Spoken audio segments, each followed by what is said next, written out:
In my experience watching the charts, I noticed that during a downtrend, the price usually hits a point where it doesn't want to drop anymore. And if there's a very high volume bar at this point of support, it could be a sign that the decline is ready to reverse. When I see a huge spike in volume, I know something important must be happening in the market. A lot of volume means many traders are interested in that part of the chart and are buying or selling there. It makes me curious, why are so many people trading at this price? I said it many times. Sometimes analyzing charts can be confusing if you just look at one thing, like price action or volume alone. By watching what the price does after that big volume spike, you can get indications about what the traders who caused it are trying to do. While I was researching about using volume in combination with price action, I came across the term stopping volume. It's when the volume suddenly spikes really big and stops the price from going down anymore. And this is exactly the big volume bar I see sometimes after a market has been falling or increasing for a while. It seems the big traders are using those moments to go against the trend and start buying when the price is low or start selling when the price is high. Signals like this don't happen all the time. There's lots of ways people combine volume and price action, but focusing on extreme volume spikes seems to give one of the best signals. When one of those very high volume bars show up, it changes everything. The price either levels out instead of keep falling, or it even starts trending the other way. This can be explained by the fact that smart money saw a chance to buy from everyone who was selling in a panic. And watching for signals like this will help you to recognize when smart money are getting into or out of a market. One thing I've noticed about volume is that it often predicts what will happen with the price action better than looking just at the price alone. It gives early signs of whether an uptrend or downtrend is likely to keep going or might reverse direction soon. This is related to Wyckoff's law of effort versus result. It's the idea that if the volume isn't matching how much the price is moving, that could mean momentum is about to change. So when volume seems high compared to the little moves in price, it catches my attention. Sometimes when I see volume changing before the price, I know a reversal could be near. Like after a market has gone up a lot, if the volume stays high while the price just goes sideways and can't break past old highs, it makes me think the uptrend might be over. There's this volume indicator I use to show if volume is high or low compared to the average. It's called volume spread for VSA. With it, I can easily spot the candles that have very high volume. When you see red on the volume, something important is happening under the surface.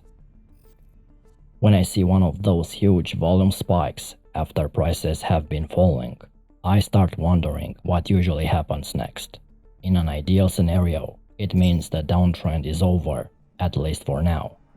Sometimes, that very high volume bar marks the beginning of an up move, and I bet a lot of traders who were expecting the downward movement to continue were caught on the wrong side. Of course, you have to be realist. Prices don't always turn right away. The volume spike can also push the market into moving sideways in a range, at least for a while, instead of continuing down or up. There's also a chance that the declining trend might keep going even after the big volume signal. That would show that sellers still have a lot of power driving it down. That's why when I see one of those extreme volume bars, I draw a channel around it to see how the price reacts. Then I only enter if it starts moving higher or lower from that range. And that helps filter out the bad trades where price stops moving after the signal. When I see a candlestick that hasn't moved prices much, but still has regular volume, that makes sense to me. But one of those small range candles suddenly have super high volume, then it gets my attention. Something like a red down candle where the prices didn't change much from the open to close, but volume spiked way up. That's unusual, and in a good way. It's going against common sense, because usually high volume means a big move up or down. But in this case, even though volume exploded, prices didn't drop further. According to Wyckoff's law, the effort, the volume, and the result, the price movement, aren't matching up. To me, that indicates sellers are meeting more resistance at that level, and it's getting harder for prices to fall below it. Candlestick patterns like that make me think the decline could be running out of steam. It works both ways too. If there's an upward green candle with hugely high volume, but prices didn't shoot up that much, it tells me something different is happening under the surface. When buyers push volume through the roof, but the range stays small, it looks to me like sellers are stepping in more at that level to balance things out. It's the first hint the upward momentum could be fading.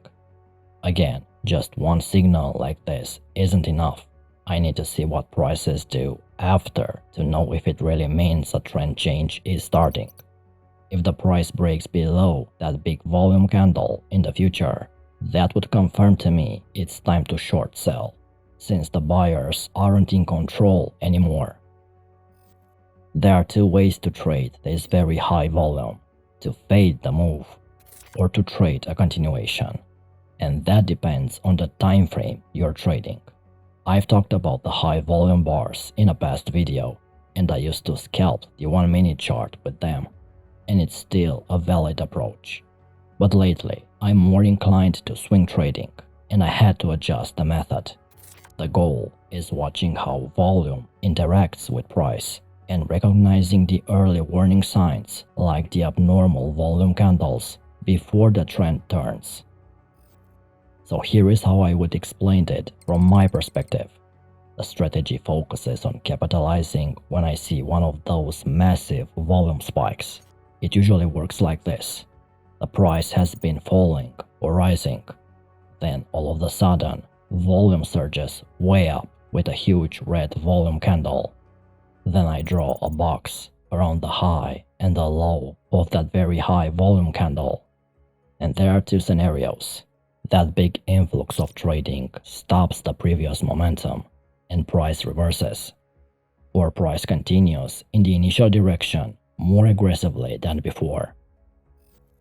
If I see prices bounce off that volume candle and cross back into the box and breaks on the other side, that's my signal to jump in with a buy order. The stop loss goes below the bottom of the volume candle box to protect myself in case price reverses. And the first target is to take profits when I've made at least twice what I've risked. Sometimes these volume signals launch bigger moves, so there's potential for more gains too. So the first strategy is about fading the move that just happened on the chart, using the volume spike as my guide. The second strategy is a continuation of that move. If I see that price continues in the initial trend direction, that's my signal to jump in with a sell order once price returns to the box. I usually don't sell right after the breakout, although it's a valid aggressive strategy. I usually wait for a retest of the box. My stop loss goes above it, and the same first target, at least twice what I've risked. So the second strategy is about trading a continuation move, the volume spike adding fuel to the momentum. I noticed Euro futures has been trading in a range for a couple of weeks and then started dropping again.